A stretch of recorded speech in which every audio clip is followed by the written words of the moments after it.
On Christmas Eve, the warm glow of holiday lights couldn't mask the heartbreak as Isabelle walked out the door, leaving Thomas alone with their 4 young daughters.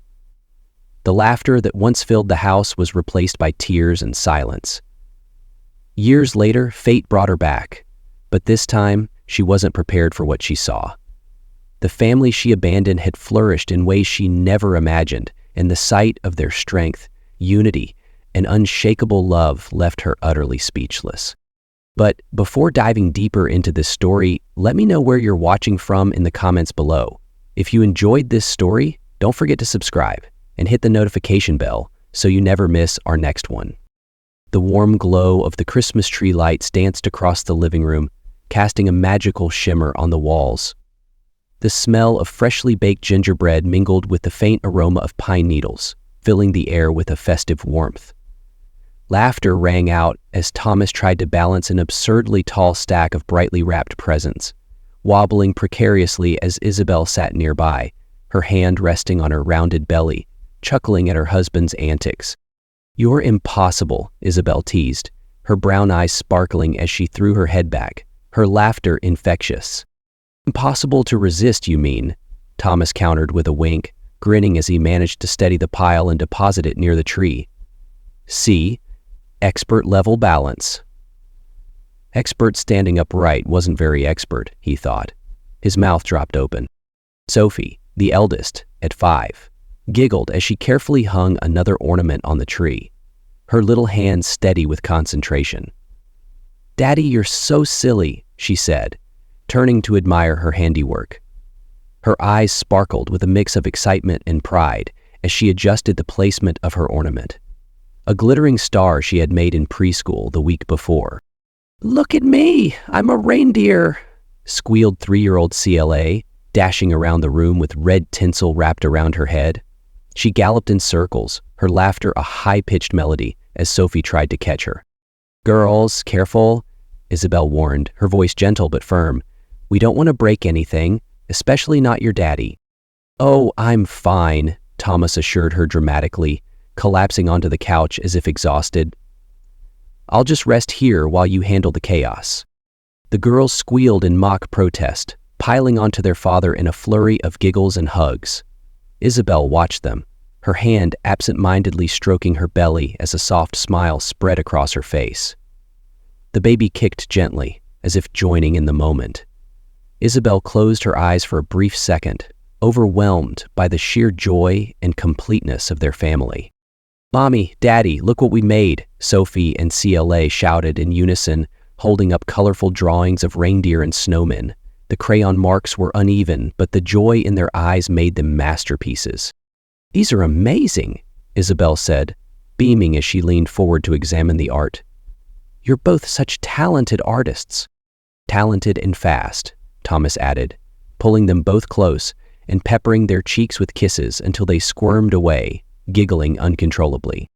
The family gathered on the sofa, Isabelle nestled between Thomas and the girls, their legs tangled in a heap of cozy chaos. A holiday movie played softly in the background, but no one seemed to be paying much attention to it. The warmth of the room, the love they shared, was all-consuming. "What do you think the baby will like best about Christmas?" Sophie asked suddenly, looking up at her mother with wide, curious eyes. "I think she'll love the lights," Isabelle replied, placing her hand over Sophie's. "Just like you did when you were a baby. You used to stare at the tree for hours, completely mesmerized." Taking another slide off the large screen. "We're closing up our count of possible future trade-offs." Serology felt similar. Both were expenditures that produced results. Thomas laughed, reaching over to steal a bite from CLA's cookie. "I think she'll like being part of the most fun, loving, slightly crazy family in the world."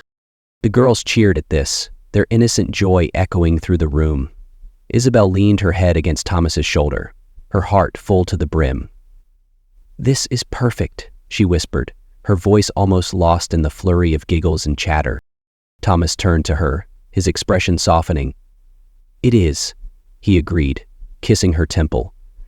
"And it's only going to get better, I promise." The scene was one of pure magic, a snapshot of a family brimming with love and hope. The tree glowed warmly, its ornaments reflecting the joy in the room. The fireplace crackled softly, its light adding to the golden hue that bathed the space. The night was alive with laughter and love, and for a moment, it felt as though nothing could ever break the perfection of their little world. But perfection, as it turned out, was fragile. 5 years later, the living room looked starkly different. The Christmas tree still stood, its lights twinkling faintly, but there was an emptiness in the air that no amount of decorations could fill. The room was too quiet, save for the occasional rustle of paper as the girls half-heartedly wrapped presents or adjusted ornaments. Thomas stood in the kitchen, staring into the sauce he was stirring as if it might hold the answers to his swirling thoughts. The smells of cinnamon and turkey were the same, but they carried a heavy weight now. The laughter that had once filled the air was replaced with hushed whispers and stolen glances. "Daddy, has Mommy arrived yet?" Marie's small voice broke the silence, filled with a mixture of innocence and longing. Thomas froze for a second, forcing himself to smile as he turned to her. "She must be on her way, sweetheart," he said softly, though his chest tightened painfully at the lie. Where was Isabelle? The question echoed in his mind, pulling him into a memory of that perfect Christmas. He could almost hear her laugh, see her glowing with joy as she held their daughters close. The memory was bittersweet now, a painful reminder of everything he had lost. "Daddy?" Sophie's voice brought him back to the present. At 10, she was no longer the carefree little girl decorating ornaments. Her face was shadowed with concern, her eyes searching his for reassurance. "It's fine," he lied, his voice strained. "Let's finish getting dinner ready." But nothing about this Christmas felt ready. The promises of that joyful past seemed distant now, fractured by betrayal and the weight of single parenthood. Thomas glanced at his daughters, their faces reflecting a mix of hope and unease, and made a silent vow. Whatever it took, he would hold their world together. For them. Always for them. The alarm clock buzzed incessantly, pulling Thomas from a restless sleep. His eyes felt heavy, weighted with exhaustion, but he forced himself to sit up. The other side of the bed, once Isabelle's, was empty, a void that still echoed the loss. The house was already stirring with faint sounds of footsteps. He glanced at the clock, 5:45 a.m. A wave of anxiety hit as he mentally listed everything he needed to do before the day even began. Get breakfast ready, pack lunches, dress the girls, ensure Sophie didn't miss the bus, and somehow get to work on time. In the kitchen, Sophie, now 10, was rummaging through the fridge. "Morning, sweetheart," Thomas greeted, his voice strained but warm. Sophie didn't look up. "We're out of juice again," she said tersely, her tone sharper than Thomas remembered her ever using before Isabelle left. "I'll grab some after work," he offered, trying to keep the peace. "You always say that," Sophie snapped, slamming the fridge door shut. Her face, once filled with carefree laughter, was now shadowed with anger and a maturity far beyond her years. Thomas sighed, guilt gnawing at him. "Sophie," he started gently, "I'm doing my best." "Your best isn't enough," she shot back, before storming out of the kitchen. The words hit Thomas like a physical blow. He leaned against the counter, letting the quiet hum of the refrigerator fill the silence. He wasn't enough. Not for Sophie. Not for any of them. Right. Meanwhile, CLA sat at the dining table, quietly nibbling on a piece of toast. At 8, she had grown unnaturally silent since Isabelle left. Her usual chatter and playful antics had been replaced with an almost eerie calm. "Morning, princess," Thomas said, ruffling her hair as he set down a plate of eggs. CLA nodded but didn't look up. She carefully pushed her food around her plate, her focus too intense for such a simple task. "You okay?" Thomas asked, sitting down across from her. "I'm fine, Daddy," she said, her voice barely above a whisper, but the way she clutched her fork, her knuckles white, told another story. Clay was trying, too hard, to be the perfect child, as if her quiet compliance could somehow fix the broken pieces of their family. A loud cry broke the silence. Thomas rushed to Anne's room, where the 6-year-old sat on her bed, tears streaming down her round cheeks. "What's wrong, sweetheart?" Thomas asked, sitting beside her. "I dreamed Mommy was here," Anne sobbed, throwing herself into his arms. "But then she left again. Why did she leave, Daddy? Was it because of me?" Thomas's heart broke into 1,000 pieces. "Oh, Anne, no," he whispered, holding her close. "It wasn't because of you. Mommy loves you very much. She's just far away right now." Anne's small body trembled in his arms. "But what if she never comes back?" she asked, her voice cracking. Thomas didn't have an answer. He simply stroked her hair and whispered reassurances, though he wasn't sure he believed them himself. Downstairs, Marie, only 4, sat at the kitchen table, clutching her teddy bear. She swung her legs happily, seemingly unaware of the heavy tension in the house. "Daddy, is Mommy coming home today?" she asked, her blue eyes wide with hope. Thomas froze, the question stabbing him anew every morning. "I don't know, sweetheart," he replied softly, forcing a smile. "But we're going to have a great day together, okay?" Marie nodded, her faith unshaken. She hummed a Christmas carol as she sipped her milk, blissfully unaware of the storm swirling around her. But by the time Thomas got all 4 girls out the door and into the car, he was already drained. Dropping them off was a gauntlet of emotions. Marie clung to him, begging not to go to preschool. Anne sniffled quietly in the back seat. CLA gave a small, forced smile before disappearing into her school. And Sophie jumped out of the car without a word, slamming the door behind her. At work, Thomas struggled to focus. His boss's voice blurred into the background during meetings as his mind wandered back to the girls. Were they okay? Would they ever truly be okay? That evening, he returned home to a chaotic scene. Toys strewn across the living room, dishes piled in the sink, and a pile of laundry threatening to spill onto the floor. Sophie sat at the table, scowling at her homework. Anne was crying over a broken crayon, and Marie was chasing the cat with a spoon. Ella quietly folded clothes in the corner, her small hands working methodically. Thomas dropped his briefcase and ran a hand through his hair. He felt like a failure in every sense of the word. It was then that the doorbell rang. Thomas opened it to find Mrs. Thompson, their elderly neighbor, holding a covered dish. "Good evening, Thomas," she said warmly. "I thought you and the girls might like some shepherd's pie." Thomas stared at her, overwhelmed by this simple act of kindness. "Mrs. Thompson, thank you," he stammered, his voice choked. Mrs. Thompson stepped inside, surveying the chaos with a knowing smile. "You're doing a good job, dear," she said softly. "Don't be too hard on yourself." That night, as the girls devoured the shepherd's pie and even managed to laugh at one of Marie's jokes, Tomas felt a flicker of hope. After dinner, he found a crumpled piece of paper on the coffee table. It was a drawing by Marie, a clumsy stick figure surrounded by 4 smaller ones, all smiling. Scrawled beneath it in uneven letters were the words, "Best Daddy in the World." Thomas felt tears prick his eyes. He wasn't perfect, and he couldn't fill the void Isabelle had left. But for his daughters, he would keep trying. With renewed determination, he folded a load of laundry and began tidying the living room. Tomorrow would bring more challenges, but tonight, he let himself believe they could get through it. Together.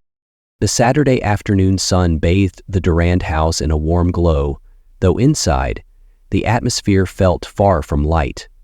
Thomas was kneeling on the living room floor, helping Murray complete a jigsaw puzzle.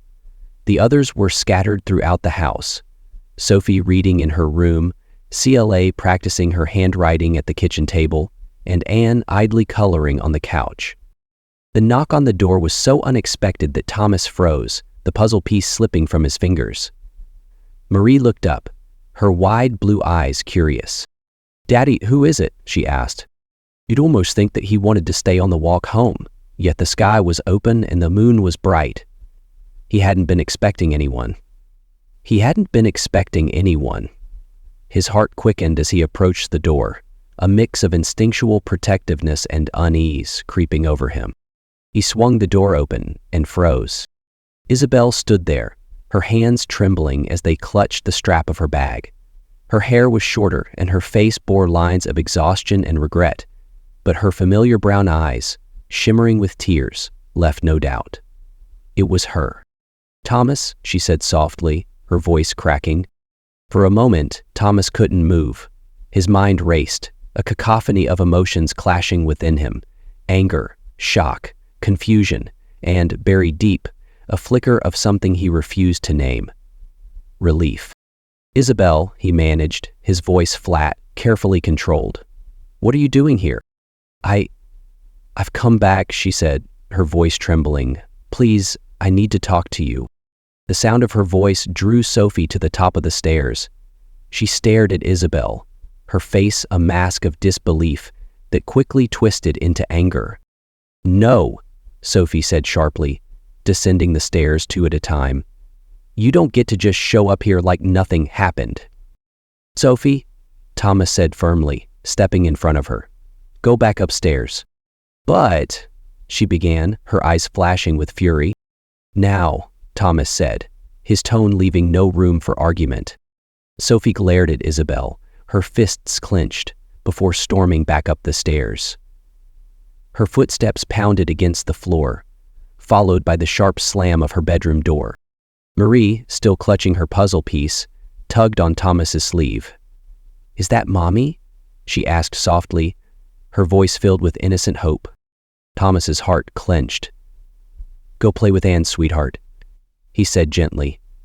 "I'll explain later." When the girls had retreated, Thomas stepped aside. "Come in."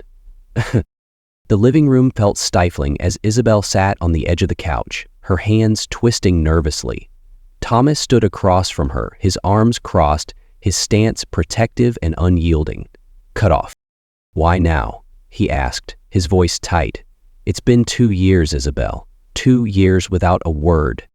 "I know," Isabelle said, her voice barely above a whisper. "And I'm so sorry. I made a terrible mistake." Thomas's jaw clenched. "Do you think an apology fixes this? Do you have any idea what we've been through?" "I do," she said, her tears now falling freely. "Thomas, I was drowning. After Marie was born, I felt like I was suffocating. I didn't know how to ask for help. I was so ashamed. And then John, he made me believe there was an escape." "John," Thomas repeated bitterly. "The man you left us for." Isabelle nodded, swallowing hard. "He wasn't who I thought he was. He manipulated me, made me feel like I was worthless without him. And then he left me. 6 months ago, he disappeared. It took me that long to find the strength and the resources to come back." Thomas stared at her, his anger giving way to something more complex. He saw the pain etched into her features, the way her shoulders sagged under the weight of her regret. But forgiveness wasn't that simple. "You broke their hearts," Thomas said, his voice cracking. "You broke me. How do you expect to fix that?" "I don't expect it to be easy," Isabelle admitted. "I don't even expect you to forgive me. I want to try. For them, for us." Their tense exchange was interrupted by a soft voice from the doorway. "Mommy?" Anne stood there, her coloring book clutched to her chest. She looked at Isabelle with a mixture of hope and fear, her small body trembling. "Oh, Isabelle," Isabelle whispered, rising from the couch. She took a tentative step forward, but Anne didn't move. "Are you going to leave again?" Anne asked, her voice breaking. Isabelle's tears fell harder. "No, sweetheart," she said. "I promise. I'm here to stay," she said. Thomas watched the exchange, his heart heavy. He didn't know if he believed Isabelle's promise. He didn't know if he wanted to. Later that evening, after Isabelle had left, the girls gathered in the living room. Sophie sat with her arms crossed, her face set in defiance. CLA was quiet, her expression unreadable. Anne sat close to Thomas, holding his hand, while Marie played with her teddy bear, seemingly oblivious to the tension. "Is she back?" Sophie demanded. "She abandoned us. She doesn't get to just come back and pretend everything's fine." "She says she wants to make things right," Thomas said carefully. "She's willing to do whatever it takes to prove it." Magnus's eyes were hard, like they were too thick. "And what about us?" Sophie shot back. "What if we don't want her here?" "That's up to you," Thomas said, "but we're going to take this slow. Therapy, supervised visits. No decisions until we're all ready." CLA looked up then, her voice hesitant. "Do you think she really means it?" Thomas sighed, looking at each of his daughters. "I don't know, but I think we owe it to ourselves to find out." Question? Later that night, as Thomas tucked Marie into bed, she handed him a piece of paper. "Look, Daddy," she said proudly, "I made this for you." Marie looked over her speech. There was another drawing, this time of their family, including Isabelle. Below it, in clumsy letters, were the words, "Best Daddy in the World." The drawing included a... Thomas stared at the drawing, his throat tight. He wasn't sure what the future held, but he knew one thing. He would do whatever it took to protect his daughters' hearts, even if it meant giving Isabelle a chance. For them, he would try. The beige walls of Dr. Lauren's office were adorned with framed nature prints and shelves lined with books. A soft, neutral rug covered the floor, and the seating area was arranged in a small circle of chairs and a couch. It was meant to be a safe, welcoming space, but for the Durand family, the air felt charged with tension. Thomas sat stiffly in one of the chairs, his hands clasped tightly together. Isabelle sat across from him, her posture hesitant and uncertain, as though she were bracing for impact. Between them sat the girls. Sophie, her arms crossed and face unreadable. CLA, her gaze fixed on the floor. Anne, clutching a stuffed bunny for comfort, and Marie humming softly as she played with the toy. Dr. Lauren smiled gently at the group. "Welcome, everyone. I know this feels strange and maybe even uncomfortable, but this is a space for honesty. There's no judgment here, only understanding.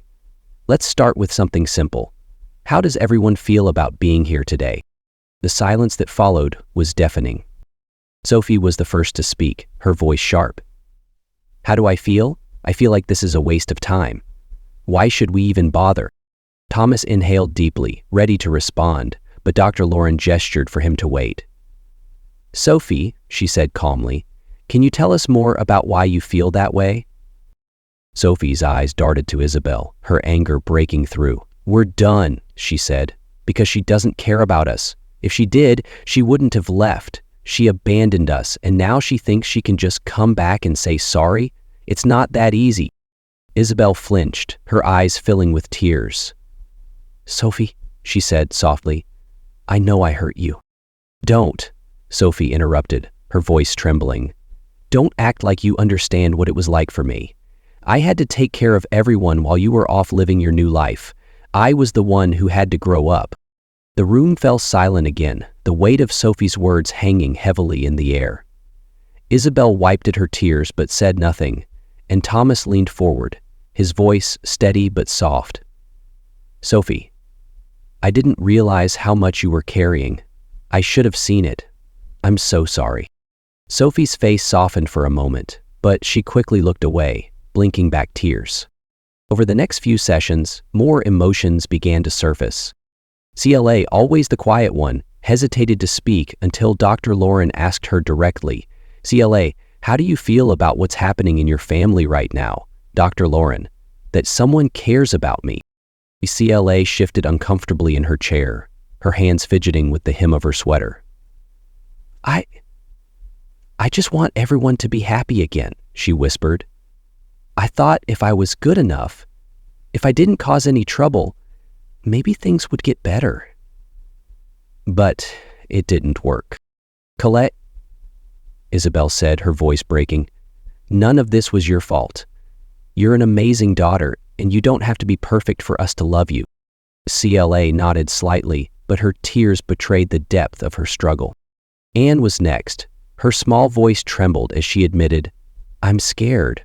What if Mommy leaves again? I don't want to wake up one day and find her gone." Thomas reached for Anne's hand, squeezing it tightly. "I understand why you feel that way, sweetheart," he said. "And I promise, no matter what happens, I'll always be here for you."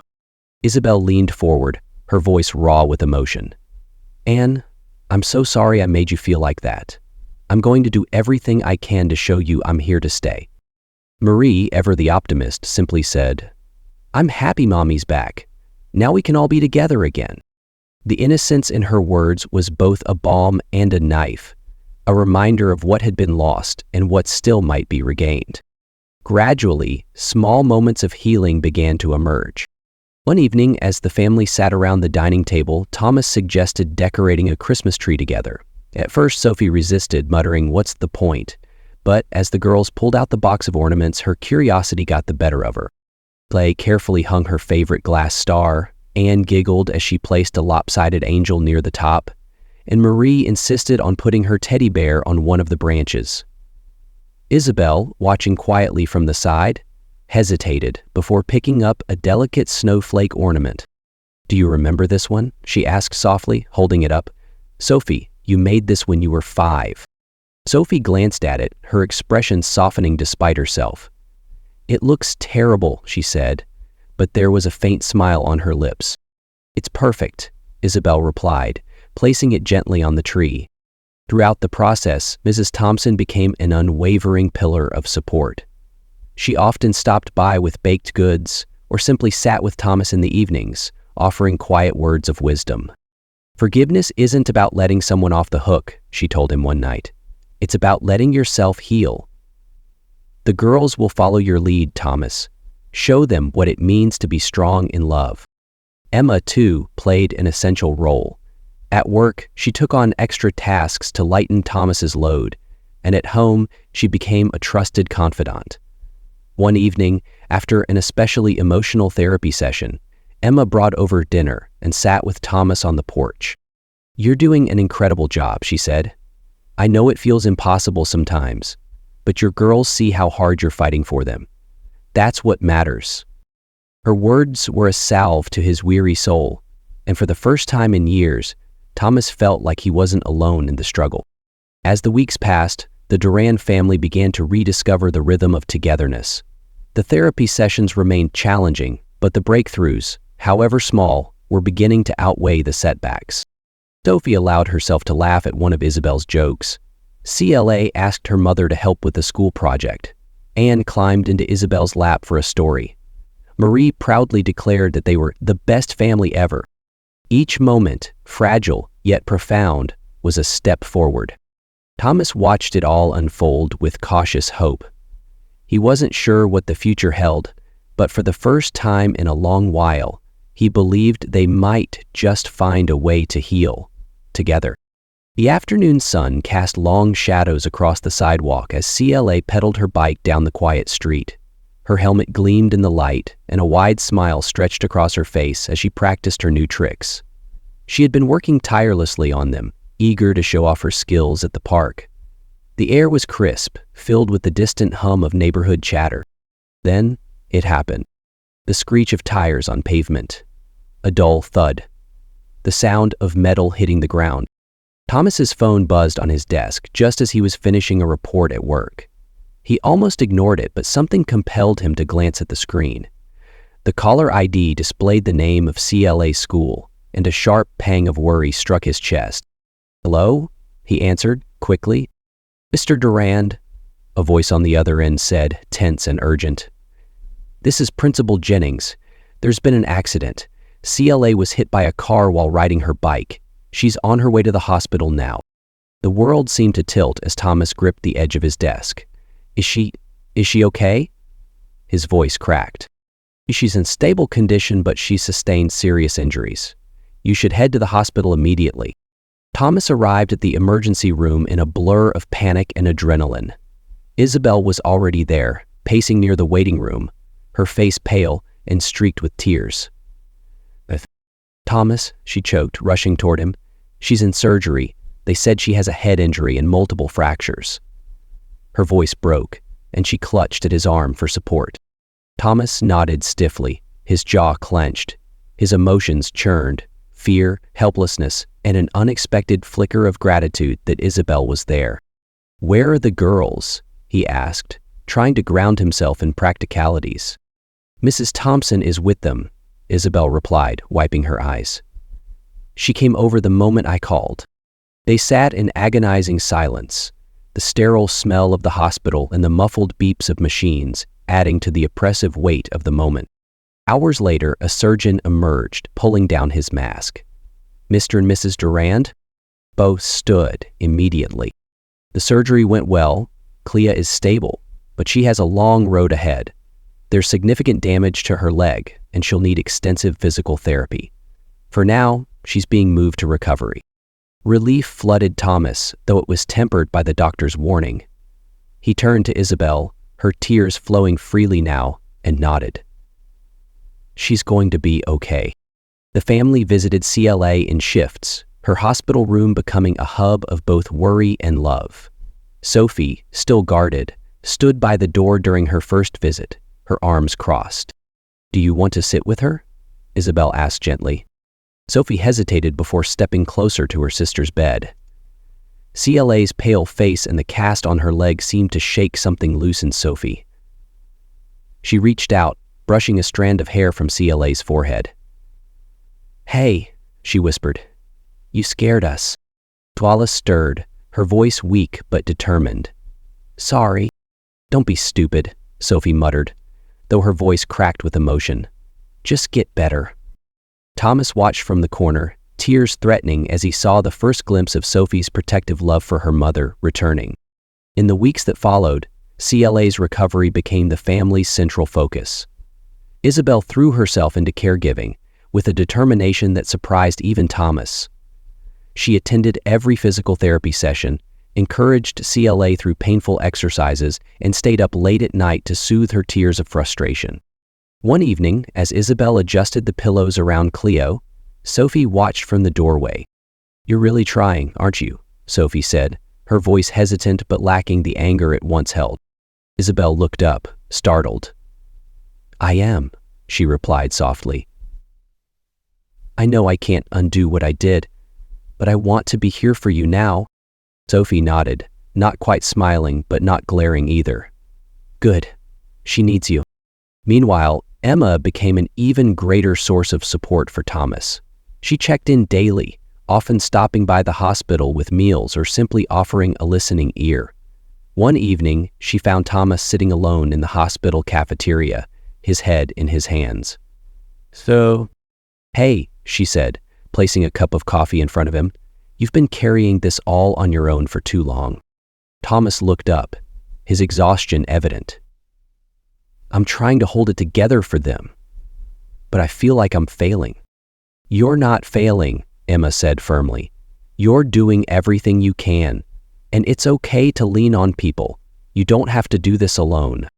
Her words stayed with him, a quiet reassurance that he clung to in the chaotic weeks ahead. The turning point came during a family dinner at the hospital, where Mrs. Thompson had brought one of her famous shepherd's pies. They crowded around Clay's hospital bed, laughing and sharing stories. For the first time in months, the atmosphere felt almost normal. CLA even managed a weak smile. "This is the best pie ever," she declared. In the report, "You just like it because you didn't have to help make it," Sophie teased, eliciting a round of laughter. Thomas caught Isabelle's eye across the room, and for the first time he saw a glimmer of hope reflected back at him. Over the next few months, CLA's progress was slow but steady. Each step she took with her crutches became a victory celebrated by the entire family. The girls began to find their rhythm again, and Isabelle's continued presence seemed to bridge some of the gaps left by her absence. Sophie started confiding in her mother about school. CLA leaned on her for emotional support during therapy. Anne began seeking Isabelle out for bedtime stories. And Marie, ever the innocent optimist, declared one day, "We're all a team now." Thomas, watching his family come together, felt a cautious optimism. The road ahead would still be challenging, but for the first time, he believed they might just make it. With Emma's quiet support, Mrs. Thompson's wisdom, and Isabelle's renewed commitment, the Durans were learning how to heal. One day, one step, and one moment of love at a time. The offer came on a crisp autumn morning, the kind that carried the promise of change in the air. Thomas sat across from his boss, Mr. Peterson, in the sleek, glass-walled office. "Thomas," Mr. Peterson began with a smile, "you've done exceptional work over the past few years. The company is expanding to Brighton, and we'd like you to lead the new team there." Thomas blinked, caught off guard. "Brighton?" "Yes," Mr. Peterson said.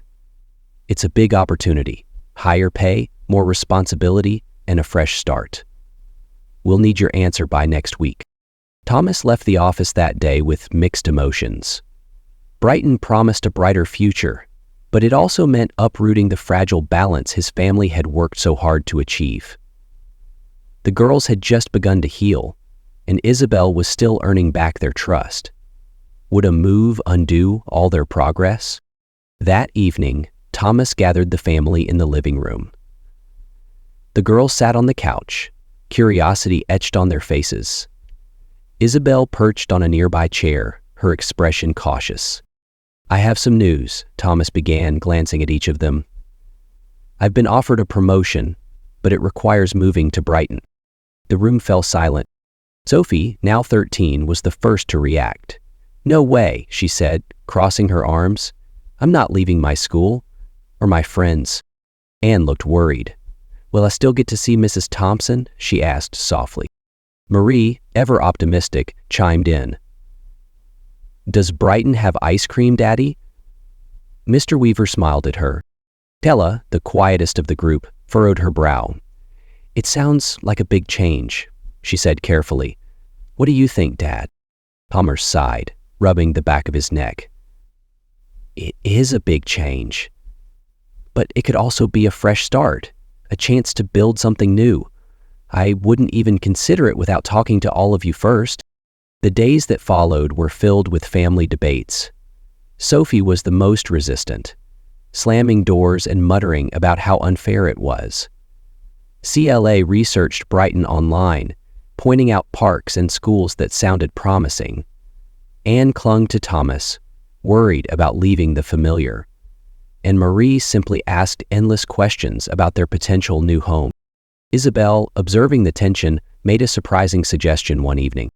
"I could stay behind for a few months," she said, her voice steady. "You all could move first and settle in. That way I wouldn't disrupt things too much." Sophie's eyes narrowed. "You mean you'll leave again?" she snapped. "No, Sophie," Isabelle replied gently. "I mean, I'll give you space. I know trust takes time. This way you can adjust at your own pace, and I'll join you when and if you're ready."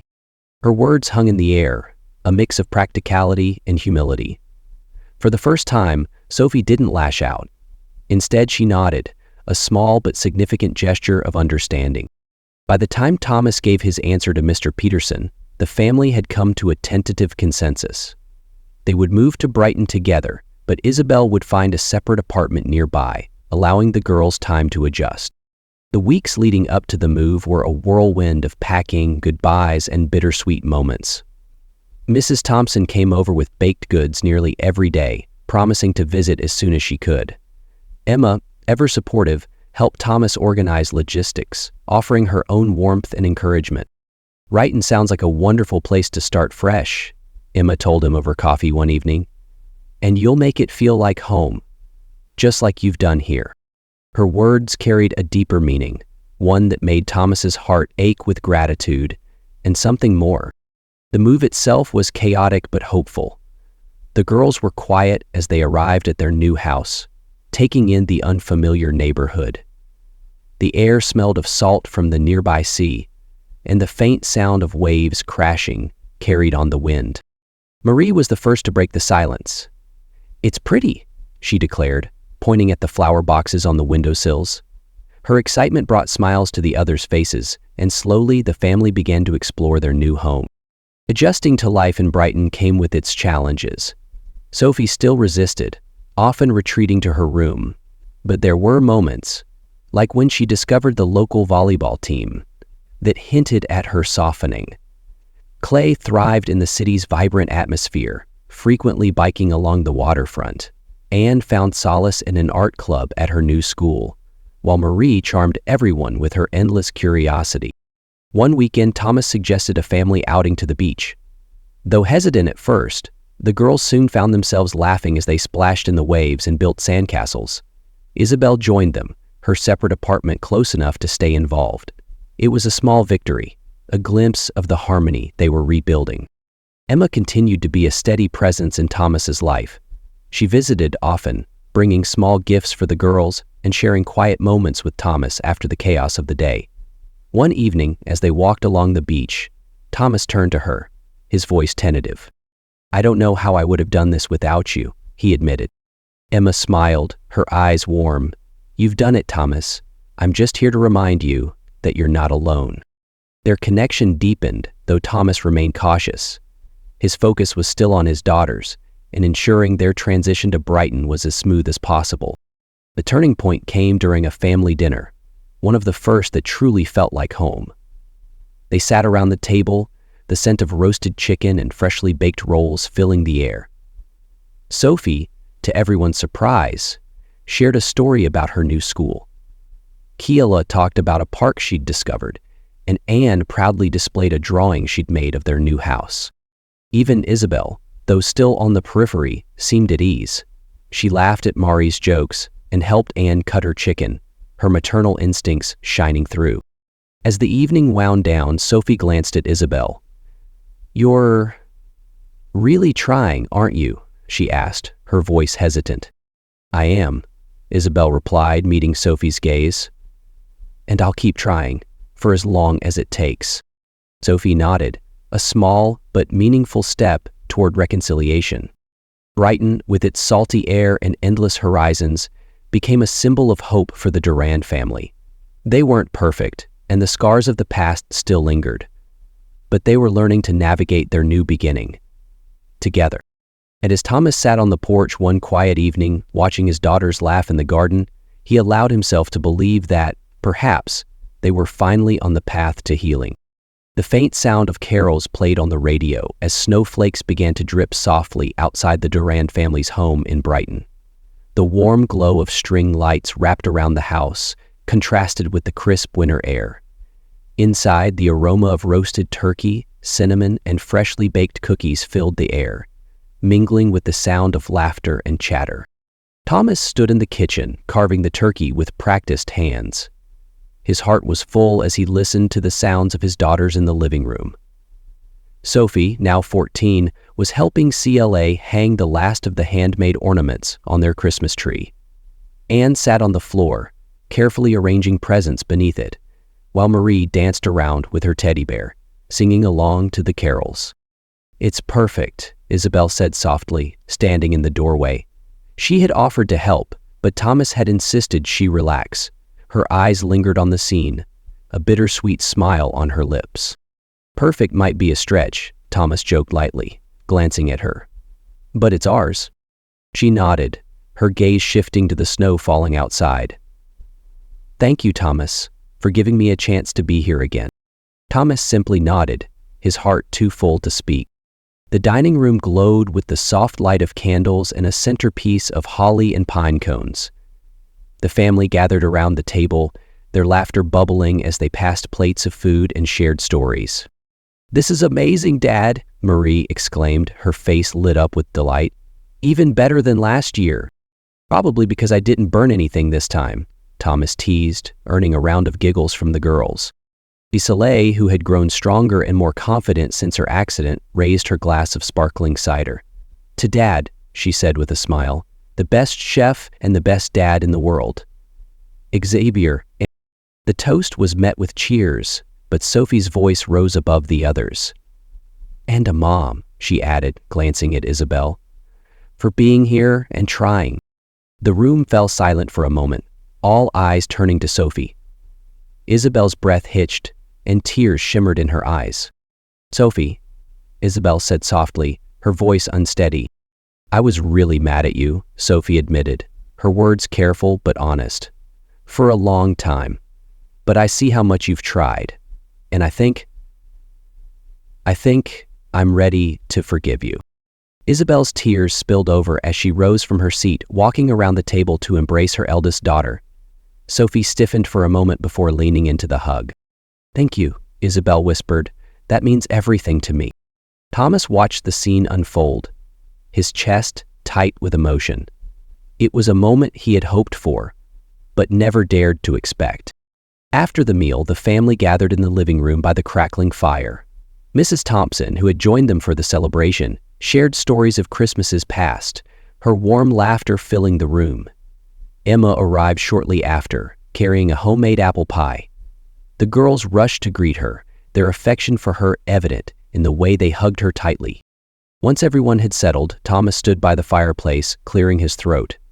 "I have something I want to share," he began, his voice steady but tinged with nervousness.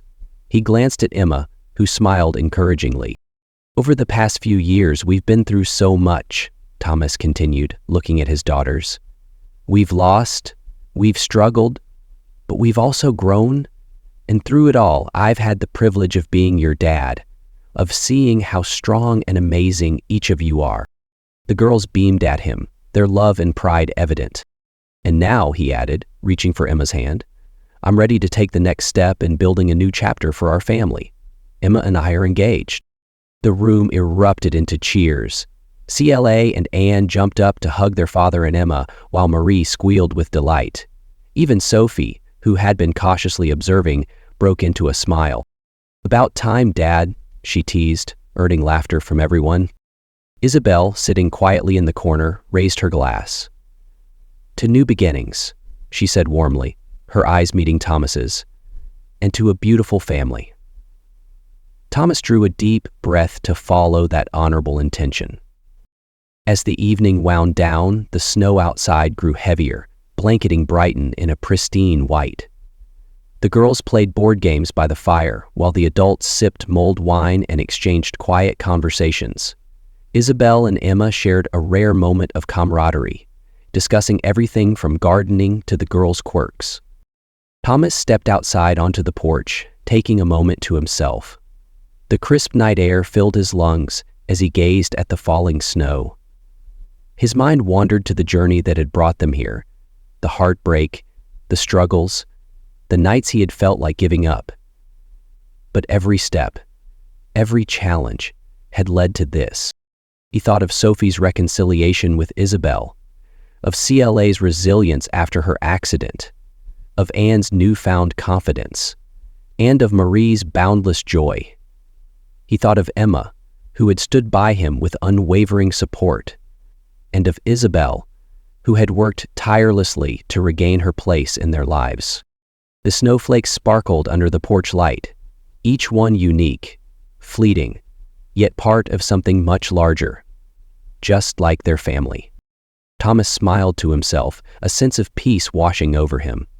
He turned back toward the warm glow of the house, where laughter and love spilled out into the night.